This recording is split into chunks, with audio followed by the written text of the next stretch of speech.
மகத்துவம் வாய்ந்த மார்கழி. இந்த மார்கழினாலே எல்லாத்துக்கும் இடையே வருது குளிர் தான்.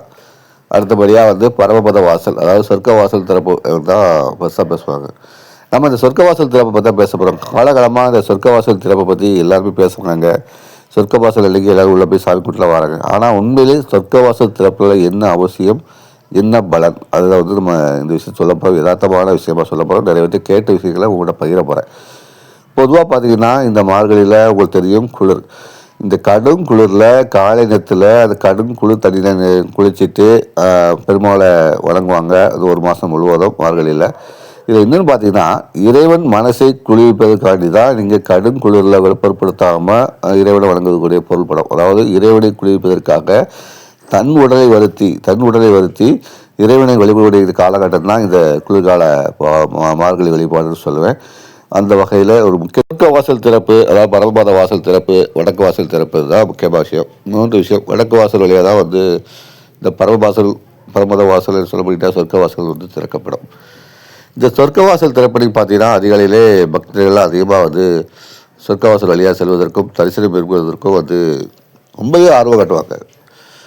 பொதுவாக என்ன சொல்ல வராங்கன்னா, சொர்க்கத்துக்கு செல்லுதல், அதாவது தான் விரும்பிய பக்தர்களை சொர்க்கத்துக்கு அழைத்து செல்லுதல். பெருமாள் இந்த நாளில் தான் ஒரு மோட்சம் கொடுப்பாரு. அதாவது நீண்ட காலமாக தன்னை சரணடையணும்னு நினைக்கிறவங்களுக்கு இந்த நாளில் ஒரு முக்தியை கொடுப்பாரு பெருமாள். அந்த முக்தியை கொடுத்து பரமபத வாசல் வழியாகவே அவர்களை சொர்க்கத்துக்கு அழைத்து செல்வார்.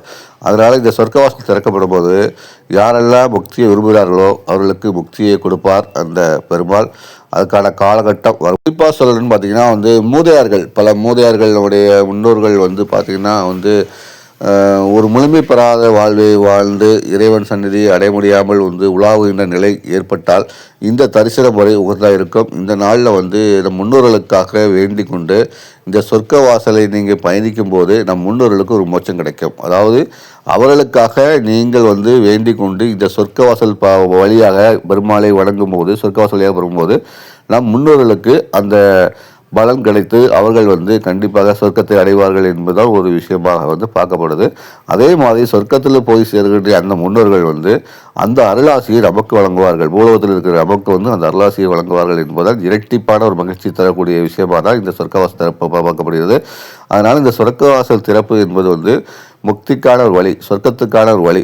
வாழ்கின்ற போதே தன் கடமை முடித்து கொண்டு இறைவன் அழைக்கிற நேரத்தில் சென்றடையும் போது அந்த சொர்க்கத்தை அடைகிற நேரத்தில் இதற்காகவே வழங்கக்கூடிய ஒரு விஷயமாகவும், மற்றொன்று தம் முன்னோர்களுக்காக உள்ளே சென்று வணங்கிவிட்டு அவர்களுக்காக வேண்டி அவர்கள் ஆத்மா சாந்தியடைவதற்காகவே இந்த சொர்க்கவாசலை பயன்படுத்துவதும், மூன்றாவது அந்த ஆன்மாக்கள் மேலே சென்ற ஆன்மாக்கள் சொர்க்க நிலை அடையும் போது தன்னுடைய பூமியில் வாழக்கூடிய தன்னுடைய உறவுகளுக்காக அருளாசியை வழங்குவதற்காகவும் இந்த சொர்க்க வாசலின் நன்மைகள் திறக்கப்படுவதாக பெருமாள் வட்டாரத்துக்கு.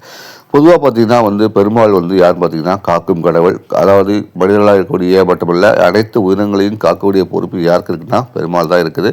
அதான் அனைத்து வழிபாட்டிலும் எல்லோருக்குமே அன்பான இதை பகிர்ந்து கொடுப்பதில் பெருமாள் கோயில் சலைத்தோர் யார் இல்லை என்றால் சொல்ல வேண்டும். அனைத்தையும் அறிந்தவர் பெருமாள். அதனால தான் இந்த மார்கழி மாத சொர்க்கவாசல் திறப்பில் அனைவரும் பங்கேற்று நல்ல விஷயங்களை பெற வேண்டும் என்பதுதான் இந்த சொர்க்கவாசலில் அடிப்படையாக பார்க்கப்படுது.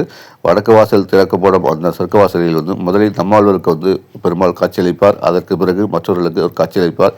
ஸோ இந்த நாளில் கோயிலுக்கு செல்வதும் இறைவனை வணங்குவதும் சகல சிறந்ததாக இருக்கும்.